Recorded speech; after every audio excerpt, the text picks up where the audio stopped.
Spoiler alert, Kunming is brilliant. It is terribly underrated, the city in southwest China. I've just finished up the 12 hours of this video. We've seen the cultural, natural and religious aspects of the city. I am absolutely stuffed with all the local food, and it's only cost me 12 English quid for everything. The transport, the activities, the food, the drink, the beers, everything. What a cool place. Let's have a look at how it went, shall we? It's just gone 10 a.m. in Kunming, our first city of the trip. This is almost always used as just a transport hub. No one spends much time here, which is why we're going to give ourselves the next 12 hours to see if the city's any good or not. We appear to have found the animal market. You can buy anything here. Oh wow, look at these guys. 多少钱？6000 baht. I think these turtles have costumes on. If you want a frog, you can have one for £1.50. This is mental. You can buy pretty much any animal you can imagine. What are these? I think these are axolotls, maybe? Big horrible snails, tortoises, you got crabs, little lobsters, all sorts. Oh, look at these little guys. Now then, now I know this isn't exactly pets at home, and it must be, well it is a little bit weird by Western standards, but I did say we're gonna have a look around Kunming, and this is what Kunming has. We found the puppy section. Got some hedgehogs in here. These are, I think they're a quid a go. Yeah, I love that. 多少钱？猫。300. Alright, so the cats are 30 quid if you want one. These dogs all have pajamas on. 多少钱？ How much? 500. Alright, that'll do me for the pet shop, I reckon. I'm not sure if the industry standard animals per box has been respected in most of those cases, but if you want a Bichon Frise for 50 quid, now you know where to go.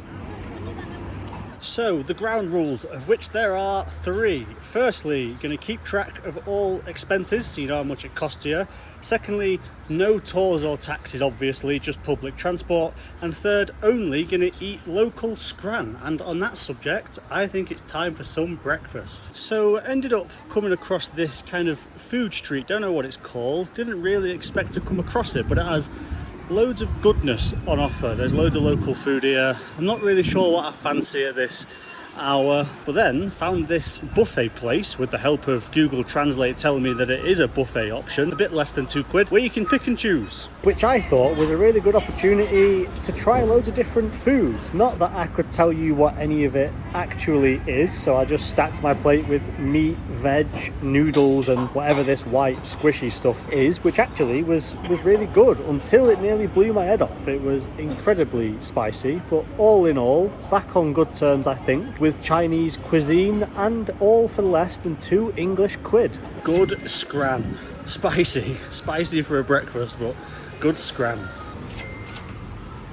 I do feel like I need something sweet to cool the palate, so let's go on the hunt at these local bakery places. Here we go, this is what we're after. Let's get one of these. 你好，我要一个 About 15 English pence. We've got a pastel de nata, which is the Portuguese egg tart thing, which by the way are everywhere in China. I can't really tell you why. My only guess is the link with Macau, the kind of Portuguese Hong Kong. Oh, it's got jam in it or some fruit or something. Firstly, purchased from a Chinese baker's, and secondly, very common dessert in China. So yes, counts as local food. This obelisk behind me is the Yunnan Monument to the People's Heroes. I believe this is in memory of the martyrs that died in the rebellion of the 19th and 20th century in this area. Now, is the Google Translate camera going to help us with the inscription? Oh, I think it is. Magic. It works. The People's Heroes will live forever. On this side of it, we have a much more detailed inscription. Right, let's give it a go. The lighting's a bit pants, but Oh, it's doing it. It's working. Come on, the last little bit. It can do it. That is unbelievable. We've got it, chaps. The people's heroes who sacrificed their lives heroically for humanism will never regret it. There you go. What a remarkable triumph for technology. To say Google is banned here and you've got to find a way around it to use it, it's working out pretty well for us. And of course, the monument itself is wonderful. It's 12:30, time is flying, and as we walk past this flower arrangement of the Chinese national flag, let's talk a bit more about where we are. So this is the capital of the Yunnan province, Kunming. You'll see as we walk around, it is actually a very green and flowery city, and it has a really pleasant climate where year round it never gets too hot or too cold. So one of the most temperate in all of China. That's also where it gets its nickname from, the City of Eternal Spring, because stuff can always grow, and there's no better example of that than here, the Green Lake. After crossing this peculiar shaped bridge with 9 corners, that is aptly named the Bridge of 9 Corners, you get to this central little pavilion bit. There's an awful lot of fish in this water, and they are unsurprisingly massive given how many people like to feed them bread. Can fish eat bread? Well, these ones do.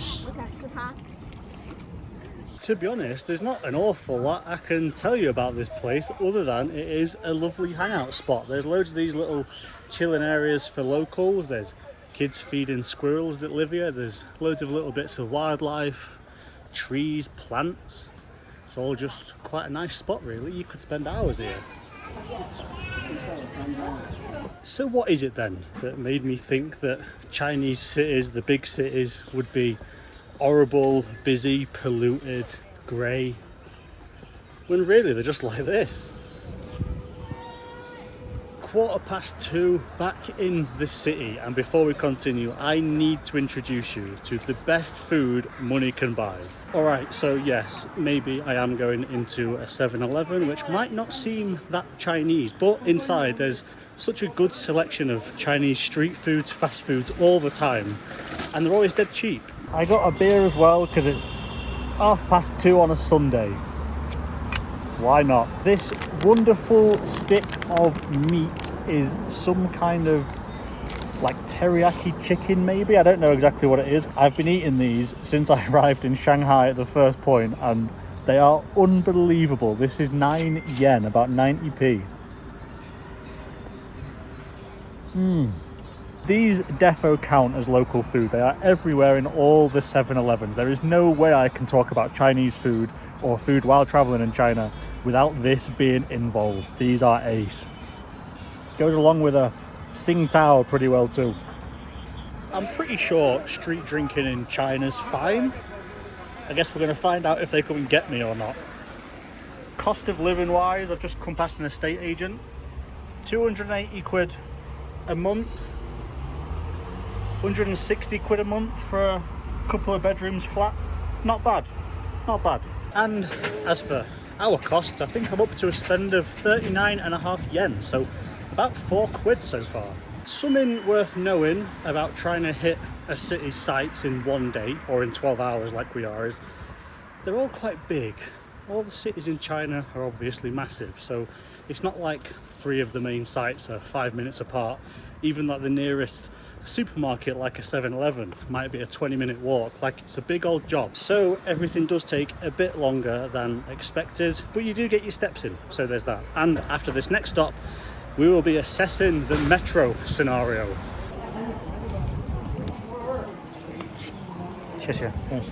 For 6 yen, we are coming to Yantong Temple, which, by the way, is a very cheap entry fee, and it sounds like summer is kicking off.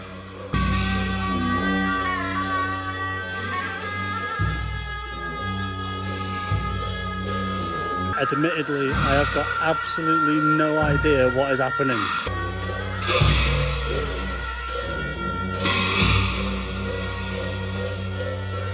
Yeah, officially clueless, but this is extraordinary.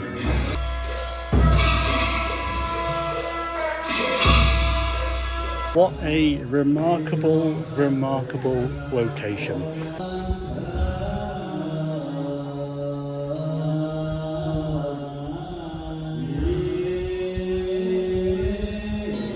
It was originally built in the 8th and 9th centuries, then restored a bit about 400 or 500 years ago. Yeah, magnificent. 60p to come in and experience all this. This whole complex is massive and magnificent and adds a really, really cool historical vibe to Kunming. Once again, it's a place you could spend ages just absorbing the whole thing. Magic. But 3:45, not got too much daylight left, so need to crack on. Funny city, really. It's like quite a tasteful mix of new and old. It's certainly not as polished as like Shanghai, where I was before this trip began, but I much prefer it to Shanghai. Quite surprised no one ever recommends coming here or staying here for more than a day. Unsurprisingly, I suppose it works very similarly to other metros in the world, except you never have a ticket. You only ever use a QR code, which is pretty much a theme throughout China. The stations are all listed in English and Chinese, so we're changing at Dongfeng, but at least we can see clearly where it is. And on these screens, you can see when the next one is, so pretty normal behaviour. I don't think I've mentioned this yet, but China is entirely cashless. Like, I haven't touched a single denomination of money or my bank card the whole time I've been in China, not once. Everything is through a QR code, through the payment apps. Zero cash anywhere. And we're out. It charges you after you finish the journey. That was nearly an hour long on 2 different metros, and it cost 5 yen, 50p. And then on my way out, got another Ash Brown type situation, another 6 yen. So, to save you sitting through 5 minutes of me panting trying to get up this mountain, which by the way was inherently unsuccessful, I'm still going to review this for completeness, but I'm going to cut it short. So, storming up the mountain, no directions on how long that might take. I assumed it was going to be a short hike and there was going to be a really cool viewpoint at the top over the city for sunset, but it wasn't to be. There was some cool stuff to look at on the way up, like this weird water slide thing. There were a few snippets of views through the trees as we went up, but it just that was kind of it. There was no big climactic endpoint victory place that I thought. Maybe it's a demonstration of how big China actually is, like we said earlier, and just things take a bit longer than expected. So it's eaten well into our time, an hour and 15 minutes of hiking. Then I found a place that looked like a bus stopped at that would take me down. It didn't. So then I started walking down again, and I think I might have stumbled across the best view of the lot. Not the perfect one. The sun is already going down, hence the retreat to the bottom again, and to continue with the last few hours I've got a bit of time now to go and explore night market, see what the night vibe is in the city. Listen, you win some, you lose some. I want a pint. And we're back. That was an interesting use of a few hours of my life. Anyway, we're out in the wild. Let's get something to eat. I'm hungry. Have you got any idea how tempting that is? No Macca's. Cannot go to Macca's. Oh, I'm starving. But first, the most important thing is a pint. And I found this one. It's branded Dali, where we just were. 5 yen. Wonderful.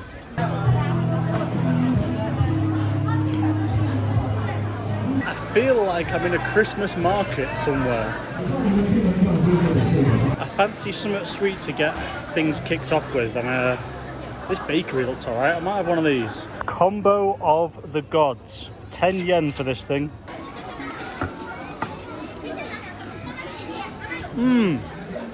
Oh dear. It's full of custard. We're on to a winner. It's a good start.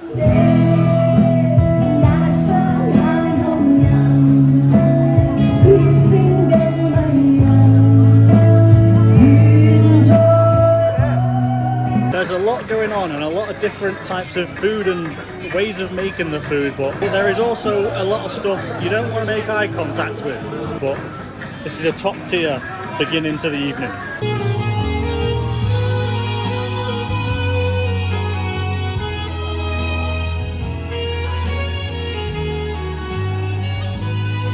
So, quick recap. It is 8:30 at night. We're down Nanchang Street. I think we're 71.5 yen in, so well under a tenner. Still, we're 10 hours into the day. Even found a pub. The menu is all in Chinese, so I just picked a random one.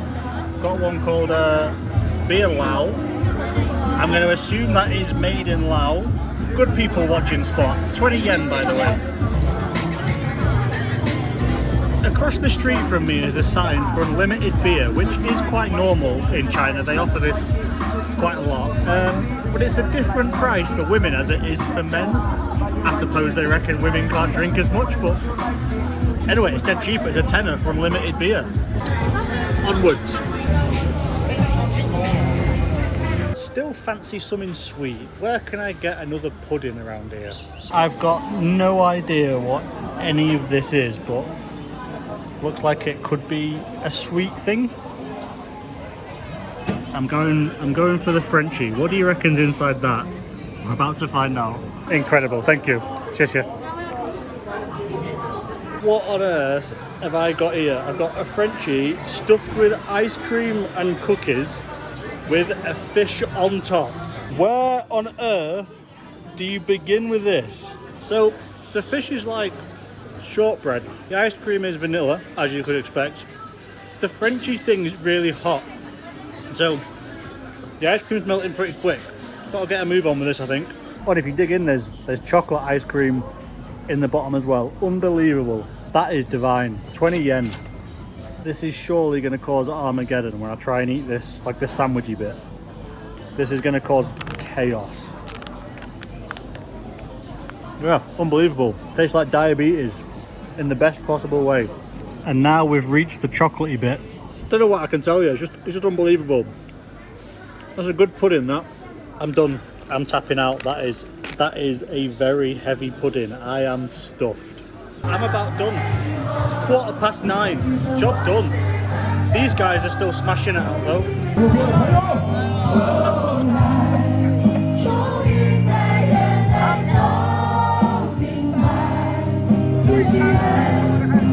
So I reckon all in all, we've spent 111 yen. That's less than 12 English quid. That includes activities, transport, food, drink, beer. We've seen religious stuff, nature, the cultural aspects. We've seen everything. Kunming's brilliant. But yeah, that is that for Yunnan province. I leave tomorrow to a whole different province and we start again. Honestly, it feels like I've done an entire country, and a big one at that. I've loved it here, but it is only one province of 22 in China. That is the size of the country. So, very cool. I'm very tired, I'm very full, and I'm very satisfied. Yunnan has been ace. Let's see what the rest of China's got to offer. Cheers chaps, in a bit.